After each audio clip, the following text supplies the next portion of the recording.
से निराले बड़े सीधे सादे बड़े પ્રોગ્રામ તો ગૂગલ બાબા બની નથી. હે ગૂગલ માં તમને આ પગવાનું મળે જ નહીં સાહેબ.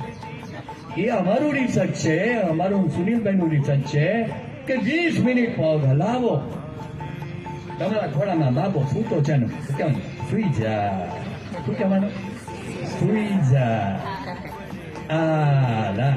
પણ તમે એમ કહો સુઈ જા તો બાબો બહાર, સુઈ જાય તો બાબો એટલે આપણે રિધમમાં લાવવાનું. બાબો સુવડાવીએ છે એ જરા વ્યવસ્થિત હોવો જોઈએ. સુઈ જા રે સુઈ જા, બોલો લાડકડા વીર મારા સુઈ જા.